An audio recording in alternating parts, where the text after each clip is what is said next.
Hi നമസ്കാരം. ഇന്ന് നമ്മുടെ കൂടെ ഇപ്പോൾ ഉള്ളത് is Dr. PR Bhima Shankar sir. Sir, welcome. Yeah, thank you. Yeah. Sir, how are you, sir? I'm good. I'm good. Yeah. സാറിനെ കുറിച്ച് പറയുകയാണെങ്കിൽ I really have to talk in Malayalam, sir, because I've been asked to talk in Malayalam also. So, സാറിനെ കുറിച്ച് പറയുകയാണെങ്കിൽ he's a senior consultant and a cardiac electrophysiologist at Caritas Heart Institute and Caritas Hospital Kottayam, and VP is Lakeshore Hospital Cochin also. Sir, actually, I just wanted to start with one simple question. നമ്മളെല്ലാവരും കേട്ടുവരുന്ന ഏറ്റവും കൂടുതലായിട്ടുള്ള ഒരു problem ആണ് sudden ആയിട്ടുള്ള heart പ്രോബ്ലംസിനെ കുറിച്ച്. ഇപ്പൊ recent people use to talk a lot about, maybe it is the lifestyle, it is the food and all those things. So what do you have to take a stand on? Where do you stand on that take, sir? ഇതിനെ കുറിച്ച് പറയുകയാണെങ്കിൽ. Well, it's multifactorial. Mm.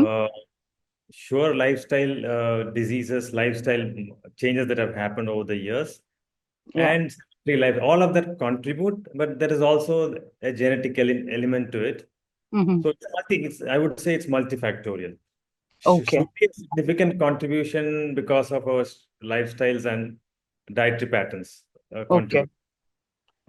But I'm not sure what you meant by sudden thing there, because there is a confusion in the public. Mm-hmm. Heart attacks is what everybody is familiar with. Mm-hmm. The awareness of heart attacks and the blockages in blood supplying to the heart, people are familiar with. But I thought today we are going to concentrate on rhythm disorders. Yes. So this is not much familiar with the public. Mm-hmm. Again, the incidence of this rhythm disorders is way less in comparison to heart blocks and heart attacks. Okay. Now, everybody in public is familiar with the so-called heart attack and blocks and angio. That's familiar. But sudden death is not necessarily due to heart attacks. There is also rhythm disorders that can cause this.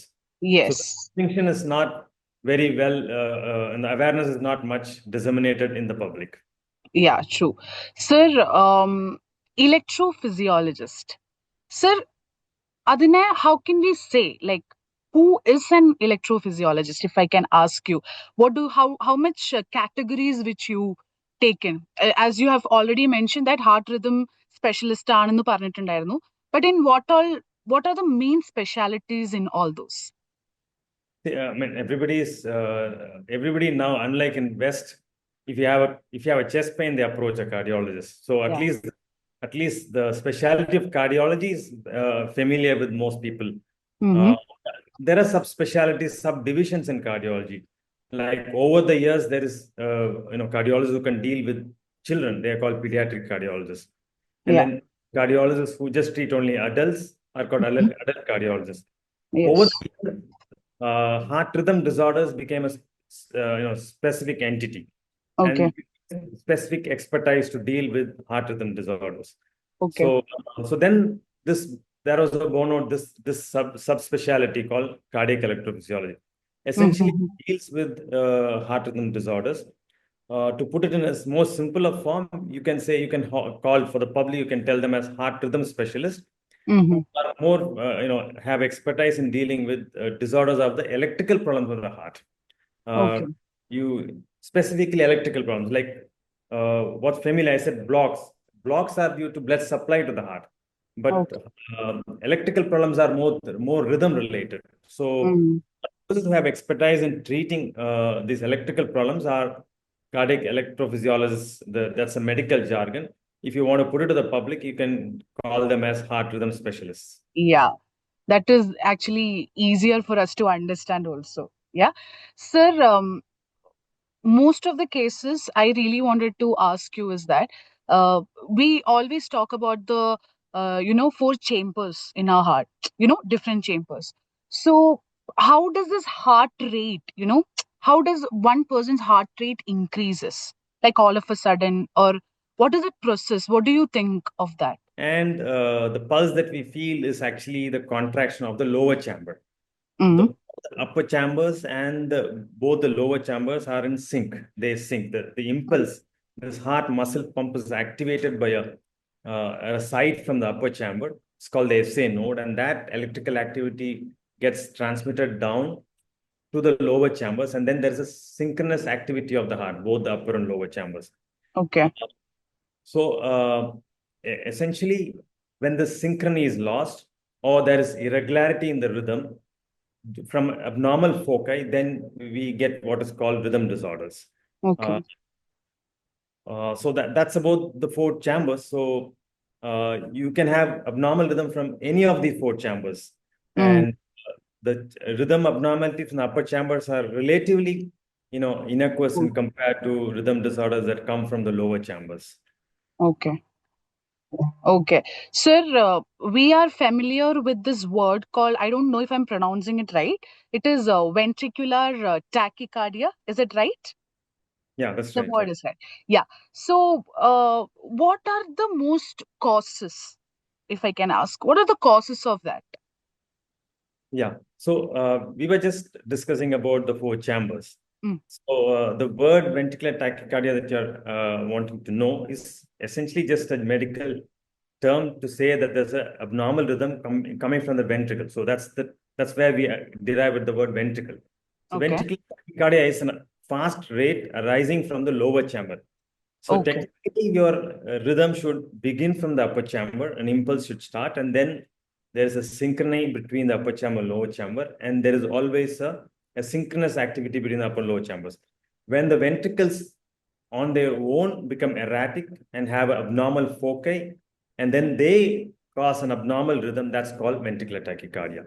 So I was Oh, just telling you that if you can have arrhythmia is again a term to denote abnormal heart rhythm. Now, we okay. all know that the heart rhythm is in a very orderly way, it functions in a very orderly way. Any abnormality, like either the rate getting faster or getting slower or getting irregular, is denoted by the term arrhythmia. Again, to put it in a simpler term, abnormal rhythm. So that's termed arrhythmia. So arrhythmias can come from the upper chamber and the lower chamber. The upper chamber arrhythmias are called supraventricular. Again, supra is medical Okay. term above. So Mm. supraventricular arrhythmias, and any arrhythmias that arise from the ventricle is called ventricular arrhythmias or ventricular tachycardia. So I Okay. hope that makes it clear. You want to know Yes. the term ventricular tachycardia? No. Yes. Yes. Essentially, any abnormal rhythm arising from the lower chamber of the heart is ventricular arrhythmia. So, sir, is it dangerous or, how is it? Like, is it dangerous if it comes like, Well, to answer that question, we should be knowing what are the causes of ventricular tachycardia. yes, yes. The vast majority of ventricular tachycardia that a cardiologist would, see is due to a structural abnormality in the heart. So this structural abnormality can happen due to a past heart attack. Pande heart attack உள்ளவருக்கு heart muscle gets damaged, and there is a structural abnormality of the heart. And Okay. this structural abnormality is due to the heart muscle getting replaced by, fibrous tissue. If you get a wound, it is replaced by scar tissue. Similarly, heart muscle, എന്തെങ്കിലും പണ്ടേ heart attack ഉണ്ടായാൽ, you get that muscle gets replaced by dead tissue, the scar tissue. And Oh. this scar tissue interspersed with live tissue predisposes to this abnormal rhythm. So Mm. it is the substrate, it's a substrate to cause abnormal focus of electrical disorders from the ventricle. So by Okay. and large, the vast majority of the ventricular tachycardia, this is the reason. So you have an structural abnormality. You can also have structural abnormality of the heart without heart attacks. So we in medicine we use this term idiopathic. We don't know the reason. So we use the term idiopathic to say we don't know the reason. So sometimes idiopathic or cardiomyopathy without blocks can also happen. And this also can predispose to ventricular tachycardia. Less common though is something called inherited arrhythmias. Okay. If hearts are structurally normal, you do any amount of imaging. We do. I'm sure people are familiar today about echocardiogram Mm. that actually sees whether the structure of the heart is normal. We can do even MRI of the heart, and if the structure of the heart is normal, yet some patients can develop ventricular tachycardia. This is genetically inherited. So the Oh. term that's used is inherited arrhythmia, and this also can cause ventricular tachycardia. Oh. Uh, And there is also one other entity where it is neither inherited, there is neither structural abnormality, but yet you can have some VT. This is known entity. It's a small subset of patients, but relatively this is safer than all other ventricular tachycardia that I've been describing to. Mm-hmm. There are certain foci in the heart that are, electrically, tumultuous. It's prone to cause, automaticity, and these are you call idiopathic. Idiopathic is a term used in medical field to say we don't know the cause. So idiopathic VT is ventricular tachycardia also is the fourth entity. So these are broadly the four reasons for ventricular tachycardia. And your second question, if ventricular tachycardia is dangerous, I'll Yes. try and answer that. Yeah. So like we alluded to the four causes. Idiopathic ventricular tachycardia is generally not dangerous. Okay. They are a little stable arrhythmias. Patients often present to the cardiologist's office or the emergency department with palpitation. നെഞ്ചിടിപ്പും പറയുമ്പോൾ it Mm-hmm. will tell us that it is a form of ventricular tachycardia. And Okay. these are managed depending on the patient's scenario. Some of the VTs, like the VTs primarily happening in structurally abnormal heart. Like I told you, patients who had a past heart attack, the muscle is damaged, heart muscle, it's weak. And these patients having VT, some of them can be dangerous in the sense they can be very fast and it can lead to a faint and a fatal event. Most often, people would have seen somebody, in movies at least, being shocked with the paddles. We call it cardioversion. Okay. Patients need to be resuscitated. So some of the VTs are dangerous, and unfortunately, a patient for the first episode of his VT can be a fatal event. Okay. Such patients either they're resuscitated, if they by chance are wheeled, rushed into an emergency, they're resuscitated. Okay. Today, we are getting automatic electrical defibrillators in stations and airports. Mm. People are being trained in CPR. Yeah. So, some of these collapse that happens is probably due to these dangerous ventricular tachycardia. Uh, Okay. yeah, the rest, not all of them. The good news, not Yeah. all of them. Some Understood. of them Mm. do present as either നെഞ്ചിടിപ്പാട്ടോ like breathlessness ആയിട്ട് they come to the cardiology office and then they Mm-hmm. get diagnosed. So these are red flags then. So then Yeah. you them so that they don't, the next event is not a dangerous event. Oh, okay. Sir, അപ്പോ ഇതിലിപ്പോ sir പറഞ്ഞ കാര്യത്തിൽ തന്നെ I have seen that few of the symptoms you have said. Like, what are the more symptoms which we can actually, നമുക്ക് മനസ്സിലാക്കി വെക്കാൻ വേണ്ടിയിട്ട് to come for ventricular tachycardia?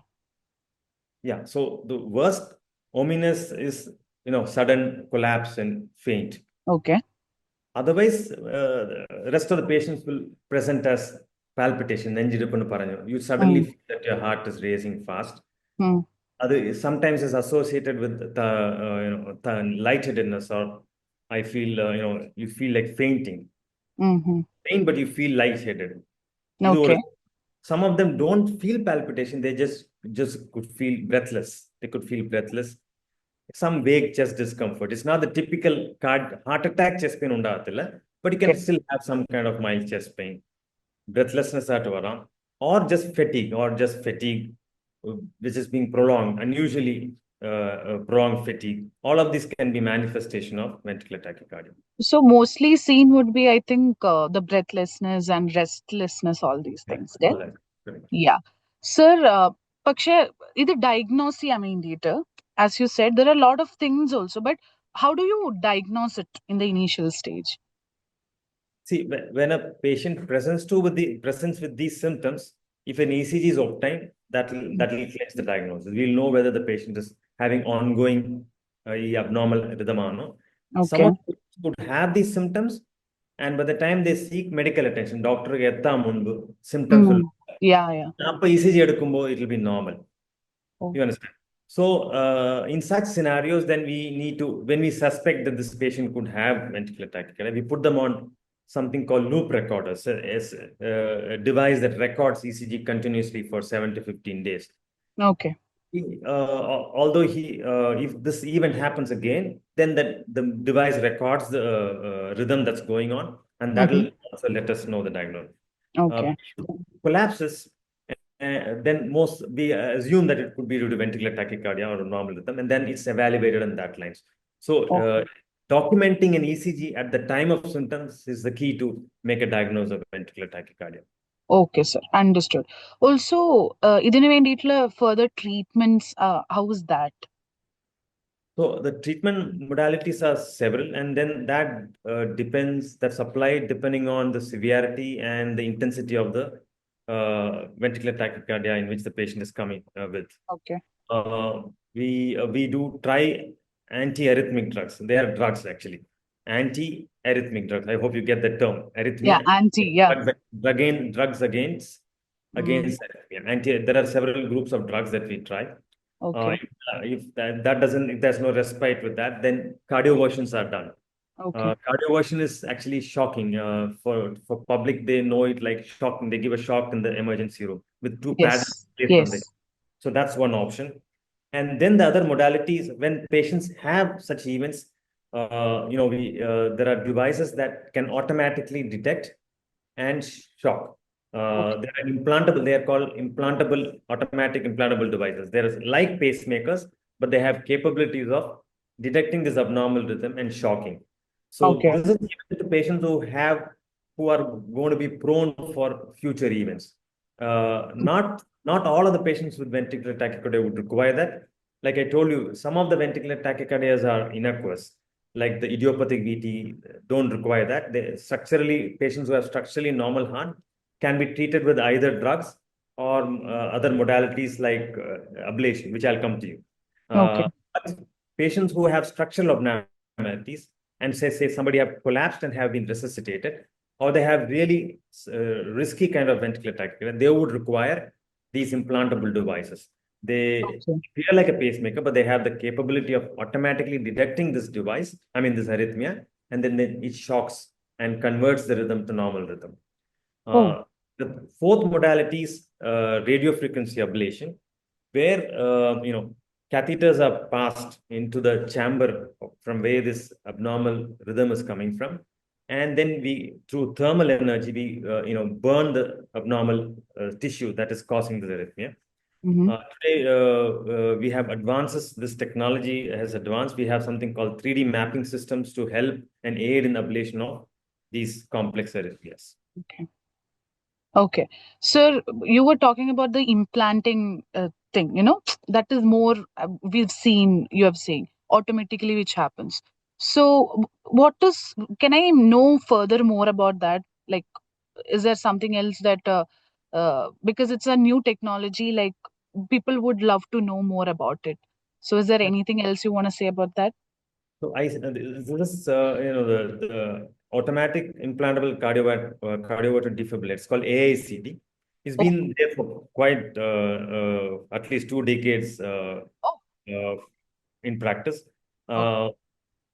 Uh, like I told you, there are subset of patients who would require it, Mm-hmm. like patients who have aborted sudden death.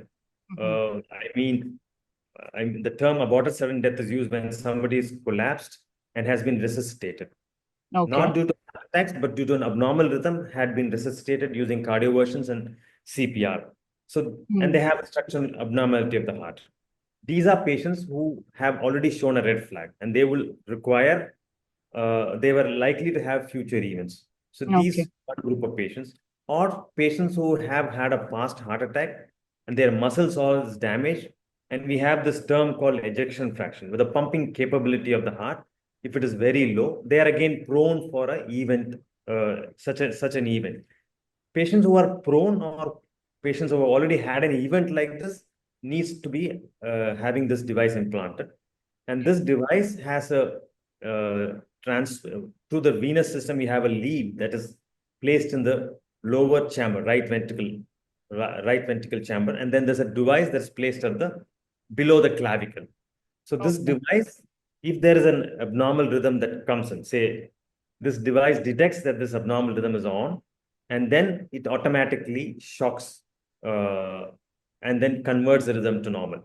Oh, If this does not happen, then if such an event happens when there's no device and the patient is not able to reach the ER, it's understandable that this could be a terminal event.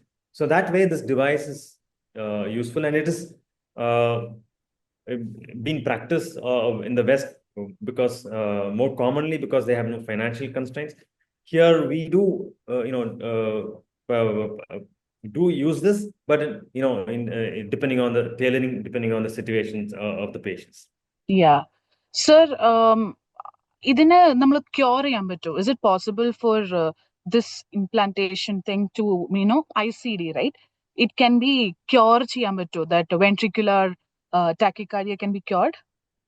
See, ICD is not, you can't call it that is curing curing the VT, but if the VT happens, it terminates the VT. It at least prevents you from the aftermath of the VT.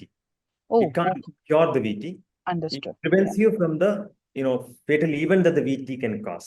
Mm. So for curing the VT, you will have to use a combination of drugs. The ICD helps in preventing the terminal event that a VT can cause, and sometimes we need to actually do ablation also to kind of prevent further shocks from this device. Understood. Sir, also, do the patients, like, how do we say, with ICD ഉള്ള ഒരു patients and okay, like those who have used it, uh, do they need the heart rhythm specialist in the follow-ups, like how we do for the cardio, like normally ചെയ്യുന്ന പോലെ follow-ups isn't necessary? Well, yeah, these devices are complex in their functioning. They have complex algorithms by which it detects and does its shocking. Okay. By and large, most ICD patients are already being followed by heart rhythm specialists. Especially if they have a shock, then they're referred, because a generalist would not want to, would not have much expertise in understanding the complexity. The other reason that these patients need to be followed up by heart rhythm specialists is that there could be red flags. When we interrogate, the device can be interrogated from when their patients come in for follow-up, they can be interrogated from outside. There's a telemetry, and then we would know if there are events that are recorded. Some of the events may not be events that require shocks, but they could be short events, shorter duration events that are recorded on the device. So this is kind of a red flag to tell us that these patients need to be either treated with more drugs or may have to be taken for ablation. So yeah, it is preferable, and it is already in practice that these patients who have these implantable devices generally are being followed up by heart rhythm specialists. Okay. Sir, I remember that you have mentioned about the 3D mapping before. So can you tell me more about that? What is it, and more about that? Yeah, so radio frequency ablation is a modality by which this arrhythmia is where it's treated. It's treated basically, like I told you, we have arrhythmias that arise from the upper chamber and lower chamber. Conventionally, this radio frequency ablation was done using X-ray, the fluoro system, X-ray, fluoroscopy. So it is two-dimensional. But for complex arrhythmias like ventricular tachycardia, you might have to have better spatial orientation of the chambers of the heart, and therefore they use a magnetic system where we actually create the geometry of the heart, and then these catheters are used to burn the abnormal tissue, and this 3D mapping systems kind of increases the accuracy and the outcomes of these procedures. Okay. Sir, like in this throughout the interview, like the new terms which we have used, നമ്മൾ ഒരുപാട് new terms we have used. So one, how do we say, if we brief this interview or the thing of ഇലക്ട്രോഫിസിയോളജിസ്റ്റ് അല്ലെങ്കിൽ അവർ നമ്മുടെ ഒരു പേഷ്യന്റിനെ കുറിച്ച് പറയുകയാണെങ്കിൽ heart rhythm സ്പെഷ്യലിസ്റ്റിനെ കുറിച്ച് പറയുകയാണെങ്കിൽ how do you brief it, sir? Yeah, so it's good if this interview disseminate this awareness that there is a small subset of patients with heart rhythm disorders that's distinct from heart blocks and heart attacks. Yeah. And this is best be managed with doctors with this expertise. And patients who have symptoms of palpitation, lightheadedness, thalakaranganno, if you have fainted somewhere, best be evaluated and for possible heart rhythm disorders. Okay. Sir, I think we all know about the regular terms which you use. പക്ഷെ ഇതിലൂടെ നമുക്ക് ഒരുപാട് different ആയിട്ടുള്ള കാര്യങ്ങൾ about the ബ്രെത്ത്ലെസ്നെസ്സിനൊക്കെ വരുമ്പോൾ ശ്രദ്ധിക്കേണ്ട aware ആവേണ്ട കാര്യങ്ങൾ you have told us, and thank you so much for your time. And it was really I understood a lot of things also. And yeah, thank you for your time, sir. Thank you so much. Pleasure mine. Yeah, Thank you. yeah, thank you, sir.